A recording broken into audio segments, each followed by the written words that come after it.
what's up everybody? So today, for our grappling workout, we're gonna actually knock out our boxing combinations.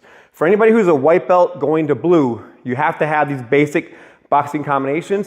So I'm gonna give you the basic punches, the basic defenses, and the combos for today's video. That way you can work them out at home. You have a video reference, you can go back and check it, and also help you guys get prepared for your test. If you're a blue belt or a purple belt and you wanna do this workout, great. And what I would recommend is adding a kick at the beginning and a kick at the end, or a double kick at the end, okay? That way you guys can kind of get something really useful out of it too. So first things first, when we take a stance, okay, I'm standing here, hands and feet to myself, to my sides, okay? And I'm here, and so if you're right hand dominant, okay, I'll switch it for the camera. We're gonna pretend it's my right hand, it's actually my left. I'm gonna turn my right foot out. Now my heels are still touching, but I have a foot facing two different directions. Now I pick up my heel and I rotate. Now this is the part that messes a lot of people up. For some reason, when they go like this, they go whoop, and then they go whoop, and their feet don't really move a whole lot. So please make sure when you turn, when you pick up, you're on like your tippy toe, and you turn. Now my heel of this foot is in line with the toe of this foot. They're definitely off. And then I'm gonna pick up this foot again, pivot on that heel, and now I pick up and I'm on the balls of my feet. And this right here is simply called a rocker shuffle. And you just got your hands up, elbows are in tight, not out, okay? Not hands down, but you're just like this. This is your basic boxing stance. Your belly button should be aimed at your target. If I face this camera, your belly button is aimed here. You're not bladed, okay? My belly button's facing that wall now, or maybe let's say, again, I face this camera, but I'm not here blade that way. What happens then is your arm range or length gets way short. At least if I'm facing them, it's pretty close. It's not exact, but it's close. And then when I twist and I reach with that back punch, it gets there. But if you blade, like you see, it's clearly a big difference. All right, so that's your basic boxing stance. Your basic punch, everybody should know, is just a jab. In the beginning, we throw our jab upside down, forcing the elbow and everything up, and then once you're comfortable, you get that jab just like that. But that's your basic first punch, is just your jab. And what I recommend is throw 10 of these. Throw 10 jabs. If you have a punching bag and you want to work on that, you can go 1, 2. Something important, I put the letters facing the camera intentionally. I don't want you throwing your punches here, okay? If you notice, I am yay tall. My nose is well above that Y. So when I throw my punches, it should be up here above that line. If you punch down, when you have to do this for real, you're gonna get real tired real fast. So you wanna practice punching up. I try to punch right to this little line a lot of times, because when I sparred my son, he's 6'6", and punching up is really tiring. And there's an interview with with Randy Couture, talking about when he had to fight Brock Lesnar, how exhausting it was to learn to punch up. And so ever since, I paid attention to that. And so you're not punching here, but you're punching up here, okay? Also, you gotta keep in mind, if someone's gonna start a fight with you, they're probably gonna be bigger than you. So you gotta learn, again, you gotta punch up, because the first punch we just talked about is your jab. Your second punch is gonna be your cross. You're gonna throw that rear hand punch. Okay, just like so. Again, I'm turning that one upside down, so I get used to that, but then I'm there. So you have your jab and you have your cross.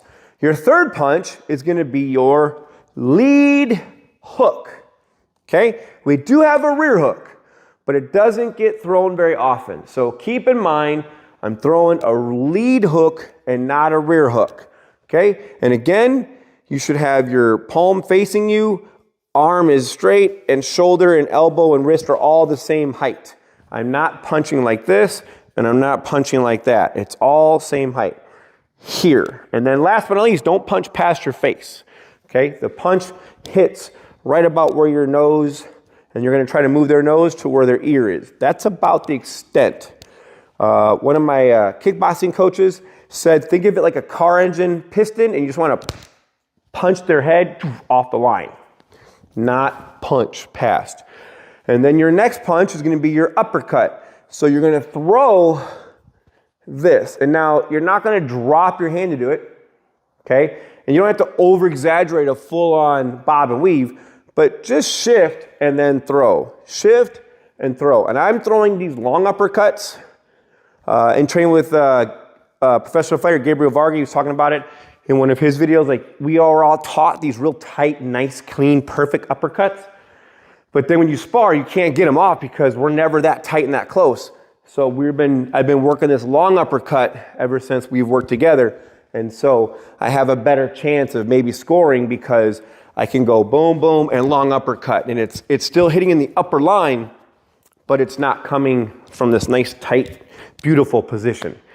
And then you have a couple other punches. We have what we call a shovel hook. Okay, shovel hook is cutting up on these V-angle lines or the A-frame. So I'm hitting in this upper, kind of like a mix of a hook and an uppercut. It's a shovel hook. And then you also have your overhands or your haymakers. And that's where the hand and everything is high and it's cutting down. Now, in your basic boxing combinations for a blue belt, you don't need those last two punches, but I just wanted you to see them so you knew what to be looking for. Now, I have my basic punches and I have my basic stance. Now let's talk about defense. Okay, real simple. Your first defense is to slip. Okay, you think of a straight punch coming right at your nose and you drop your shoulder towards the target, moving your head off the line. Think of my head right here, and for the video, I want to see if I can put a dot right where my head is, and then you see when I shift, it should just be right past my ear if I did it right, okay? Just like so. Don't slip backwards. You're gonna get stuck, and also notice my body's all contorted in a funny way, so don't do that. And then you're gonna have your parry, which is a slip, and you're also pushing the punch away from your face, okay? I slip and I'm guiding the punch past. So maybe you don't have a good range in your slip for whatever reason, maybe back problem, shoulder problem, something that like, hey, I can't slip very far. The parry can assist. And one of the drills that Sifu Ron Balicki taught us that works really good for this is the heel toe sway.